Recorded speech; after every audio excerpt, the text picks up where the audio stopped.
12장 11절에서 17절까지의 말씀을 볼 텐데요. 저와 여러분이 한 절씩 교독하기로 하겠습니다. 제가 먼저 봅니다. 내가 예루살렘에 이르러 머무른 지 사흘 만에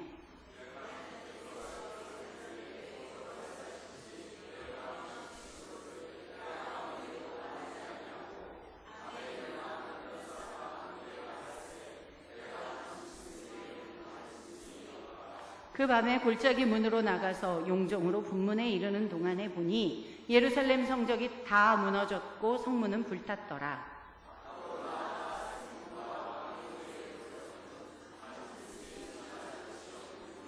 그 밤에 시내를 따라 올라가서 성벽을 살펴본 후에 돌아서 골짜기 문으로 들어와 돌아왔으나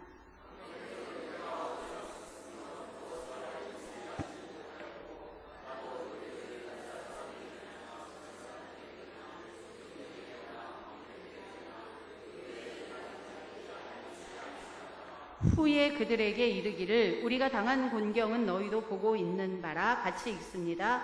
예루살렘이 황폐하고 성문이 불탔으니 자 예루살렘 성을 건축하여 다시 수치를 당하지 말자 하고. 아멘. 오늘 느헤미야 이야기를 하려고 합니다. 우리 아까 느헤미야의 기도라는 찬양도 배웠는데요. 다음 그림을 넘겨주시면 이것이 올 여름에 우리 주일학교 성경학교와 수련회를 통해서 아이들과 함께 공부할 주제입니다. 주제를 같이 한번 읽어볼까요? 미션 52부터 읽습니다. 시작. 미션 52, 나라를 사랑한 느헤미야 이야기 우리 함께 세워요. 좀 길죠?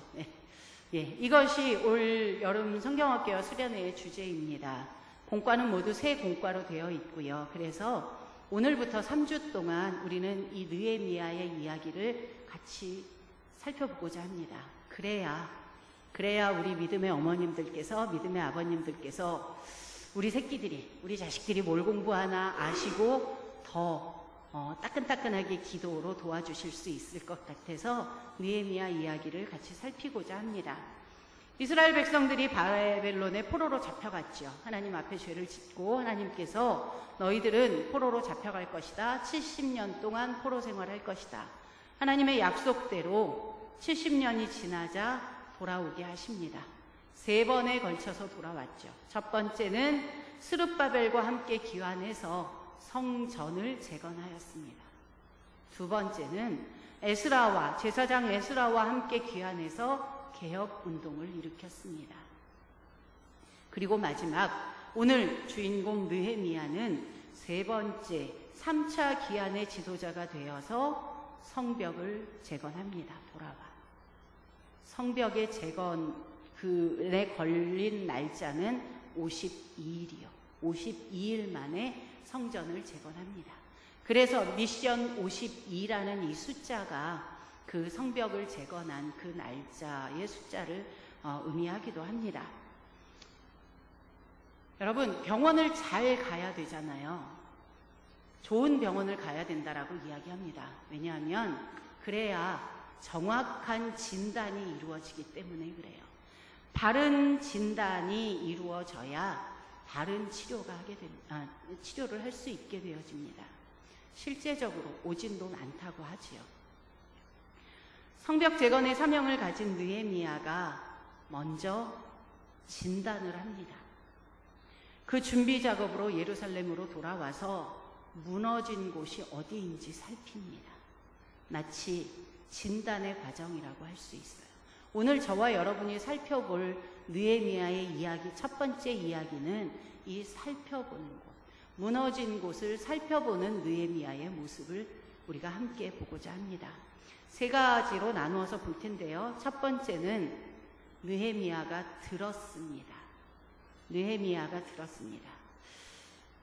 느헤미야는 페르시아 왕궁에서 살고 있었죠. 그런데 고국에서 느헤미야의 형제인 하나니와 몇몇 사람들이 왕의 수산궁에 있던 느헤미야를 찾아옵니다. 느헤미야가 묻습니다. 그들에게 유대에 남아있는 유대인들의 상황은 어떠한지, 예루살렘의 형편은 어떠한지 묻습니다. 그 질문에 대해 유대에서 온 자들이 말합니다. 그들을 통해 느헤미야가 들은 소식은 예루살렘 성이 허물어졌습니다. 성문들은 불탔습니다. 백성들은 큰 환난과 능욕을 당하고 있습니다. 라는 소식을 들었어요. 듣고 싶은 것만 들린다는 말이 있습니다. 내가 듣고 싶은 것만 듣는다라는 말이 있어요. 내가 관심을 갖고 있는 분야, 그 부분이 더 크게 들린다라는 거죠. 실제적으로 이러한 현상을 칵테일 파티 효과라고도 합니다. 칵테일 파티 효과. 무슨 말이냐면 그 파티처럼 아주 시끄러운 곳에서도 내가 흥미를 느끼는 이야기, 내가 들어야 할 이야기, 내가 듣고 싶은 이야기들은 들린다는 것을 의미하는 거예요. 아무리 시끄러운 그 상황, 시끄러운 배경이라 할지라도 내가 듣고 싶은 것, 내가 관심 있는 분야는 들리고 보인대요. 그것을 칵테일 파티 효과라고 합니다. 오늘 느헤미야는 듣습니다. 고국의 상황을 듣습니다. 느헤미야는 페르시아 왕궁에서 고위 관직에 올라서 편안한 삶을 살고 있어요. 자신의 편안함에 빠져서 고국은 너무 멀리 느껴질 수도 있고요. 고국에서 살고 있는 사람들의 형편은 더 이상 나와는 상관없다고 느낄 수도 있습니다. 대한민국이라는 좁은 땅덩어리에 살고 있는 우리들도 세대 간에 얼마나 무관심하고 얼마나 다른 이의 아픔을 느끼지 못하는지요. 느헤미야는 충분히 그럴 수 있는 상황이었습니다. 그런데 그는 늘 고국의 상황에 대한 관심이 있었어요. 그래서 늘 고국의 소식을 듣고 싶어 했고요. 오늘 들었습니다. 오늘 우리 귀에는 어떤 소리들이 들리는지요. 여러분, 정말 혼란한 대한민국, 지금 이 시대를 여러분, 우리가 살아가고 있습니다. 여러분들 귀에는 어떤 소리들이 들려집니까? 여러분들은 어떤 관심을 가지고 있습니까? 느헤미야는 고국의 소식을 오늘 들었습니다. 그것이 첫 번째예요. 우리도 들려야 합니다. 하나님의 도우심이 필요하여 아우성치는 이들의 음성이 들려져야 하고요.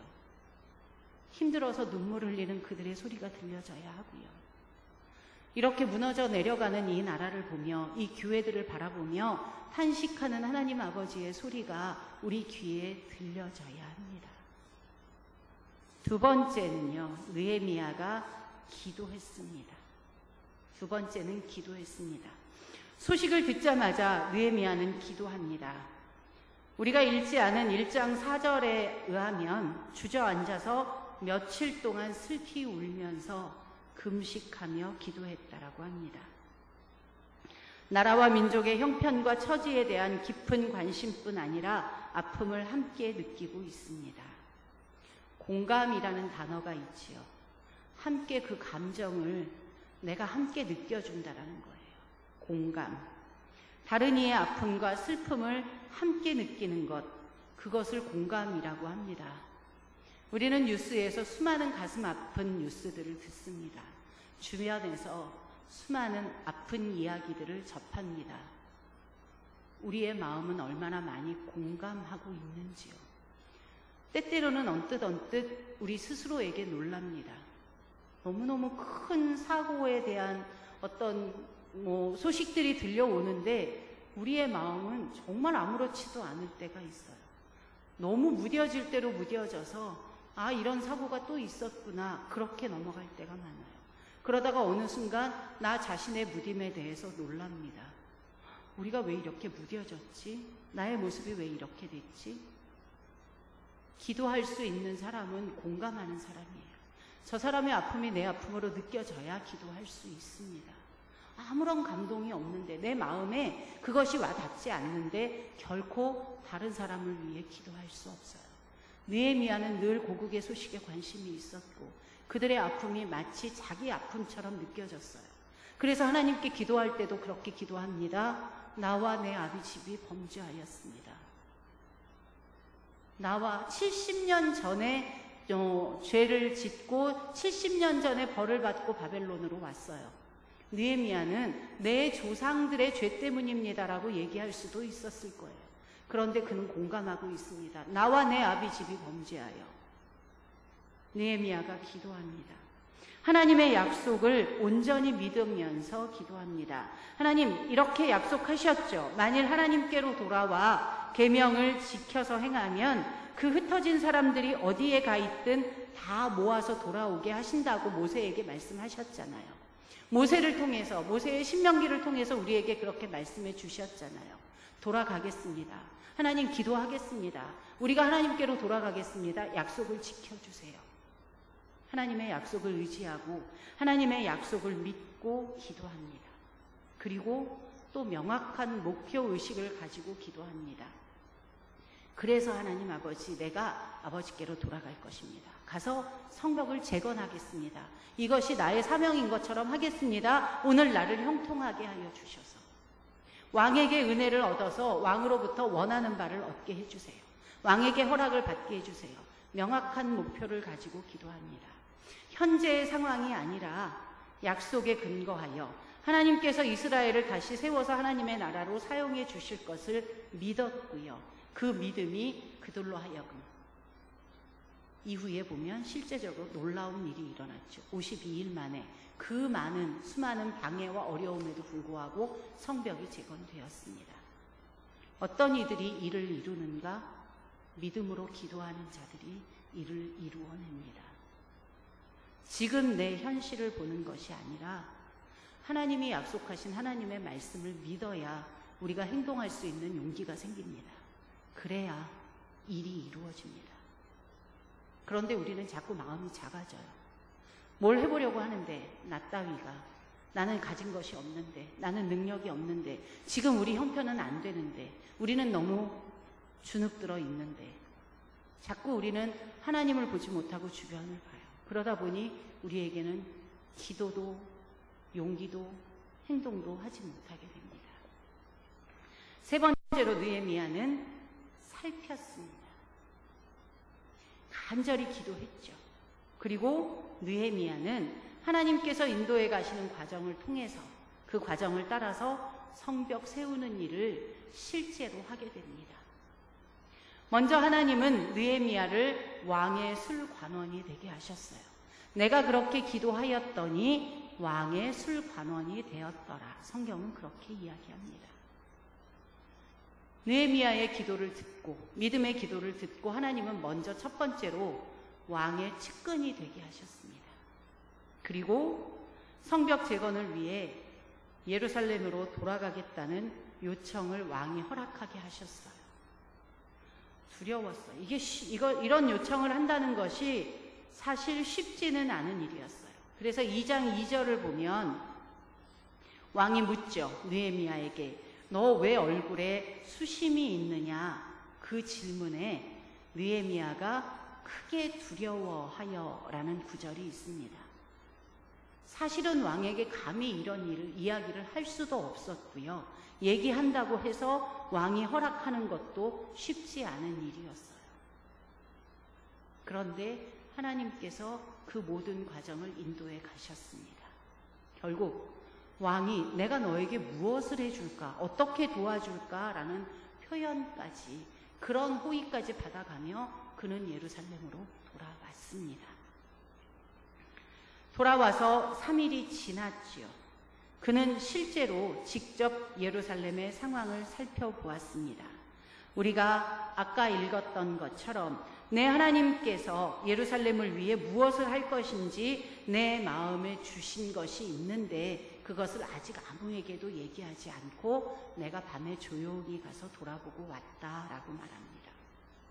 하나님께서 나를 이곳에 보내심은, 하나님께서 오늘 나를 예루살렘이라는 이곳으로 돌아오게 하심은 분명 하나님께서 내 마음에 주신 것이 있고 나를 통해서 이루신 것이 있는데 그것을 먼저 살핍니다.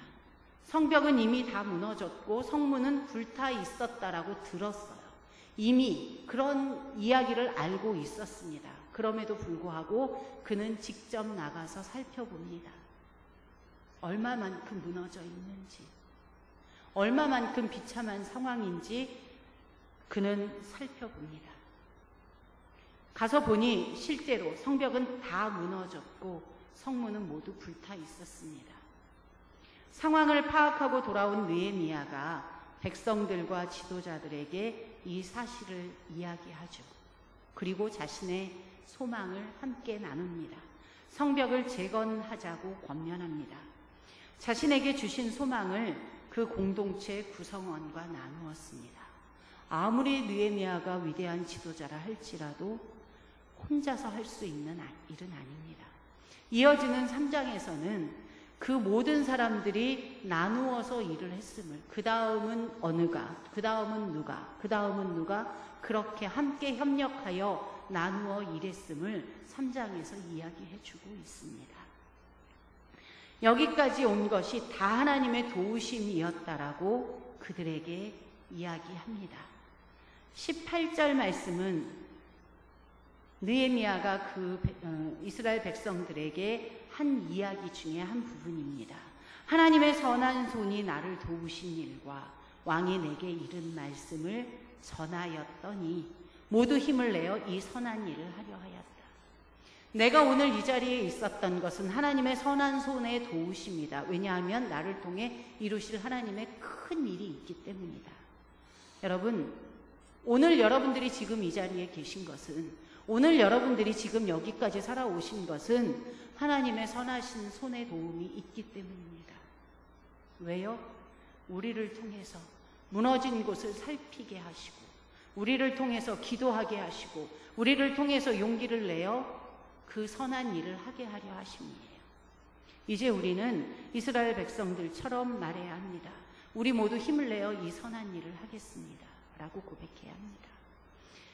말씀을 정리하도록 하겠습니다. 주일학교 공과는 세 공과로 진행이 되어집니다. 첫 번째 공과의 부분이 오늘 저와 살핀 부분인데요. 무너진 곳 살피기라는 핵심이에요. 무너진 곳 살피기. 다음 주일 우리 김전영 목사님이랑 여러분이 나누실 부분은 그 무너진 곳 세우기, 살펴본 것을 세우는 성벽 재건의 과정을 다룹니다. 그 다음 주에 이제 세 번째 주에 우리 이동관 강도사님이랑 여러분들이 나눌 것은 세워졌다면 또다시 무너뜨리지 말고 이제 세워진 것을 지켜야 해요. 세워진 곳 지키기, 살피기, 세우기, 지키기. 이런 흐름으로 우리가 이 여름에 아이들과 느헤미야를 공부할 것입니다. 여러분, 지금 우리도 이런 순서를 따라갔으면 참 좋겠습니다. 우리 주변에 무너진 것 투성이에요. 여러분이 보기에도 참 다 무너져 내려간다 싶을 때가 많죠. 우리 개인의 신앙도, 우리의 거룩함도, 가정도, 교회도, 학교도, 공동체도, 직장도 온통 무너지고 부서진 곳들 뿐입니다. 어디서부터 어떻게 잡아야 하지? 막막할 때가 있어요. 학교에서도 선생님들은 더 이상 선생님, 스승님이시기를 포기한답니다. 왜요? 잘못하면 그것이 또 걸리기 때문에 그래요. 그냥 포기하신대요. 이전처럼 스승님도 안 계신 시대를 살아가고 있습니다. 여러분, 뉴스에서 교회가 얼마나 많이 무너져 내렸는지 여러분 보시지요. 가정들은 깨어지고 파탄나고 그 사이에서 사랑을 받지 못하고 자라는 또 아이들이, 그 아이들이 또 어른이 되어서 건강하게 살지 못하는 일들이 반복되어지고 있습니다. 먼저 우리는 무너진 곳이 어디인지 살펴야 합니다. 우리 개인, 우리 가정, 우리 교회, 여러분들의 자녀 손들이 있는 학교, 무너진 곳이 어딘지 살펴야 하고요. 관심을 가지고 공감해야 합니다. 그 공감한 마음을 가지고 기도해야 하고요. 그래서 면밀히 살펴야 다시 세울 수 있습니다. 다시 세워야 합니다. 그래야 세상 사람들이 우리 하는 것을 보고 하나님이 계심을 알게 되어집니다. 느헤미야 이 주제를 가지고 우리가 공부할 터인데, 올해 수련회의 주제 성구는 느헤미야서 6장 16절이에요. 이번 성경학교의 주제 성구처럼 세상에 우리 모든 인생 배후에 하나님이 계신 것을 알게 할 책임이 우리에게 있어요. 마지막으로 주제 성구 느헤미야 6장 16절 함께 읽고 말씀을 마치도록 하겠습니다. 같이 읽습니다. 우리의 모든 대적과 주위에 있는 이방 족속들이 이를 듣고 다 두려워하여 크게 낙담하였으니 그들이 우리 하나님께서 이 역사를 이루신 것을 알미니라. 아멘. 주변의 모든 사람들이 여러분의 인생을 보면서 그렇게 말하기를 원합니다. 아, 하나님이 저 인생을 붙들어 주셨구나. 하나님이란 분이 계셔서 저분이 저렇게 살아가고 계시는구나. 영암교회에 하나님이 계시는구나. 우리는 이것을 위해 오늘도 관심을 가지고 기도하고 열심히 살펴야 합니다. 오늘의 제목처럼 듣고 기도하고 살피는 저와 여러분이 되시기를 간절히 원합니다. 같이 기도하겠습니다. 말씀을 두고 기도하시기를 바랍니다. 하나님, 느헤미야 같은 사람이 되기를 원합니다. 주변의 환경을 관심을 가지고 하나님의 소리를 듣고 아파하는 사람들의 소리를 듣게 하시옵소서. 그것을 붙들고 내가 기도하게 하시옵소서. 기도하였다면 지금 우리의 무너진 곳이 무엇인지 살피게 하여 주시옵소서. 그러한 하나님의 제자로 하나님의 종으로 살아갈 수 있게 해주시옵소서. 말씀을 놓고 나의 믿음을 놓고 같이 기도하도록 하겠습니다.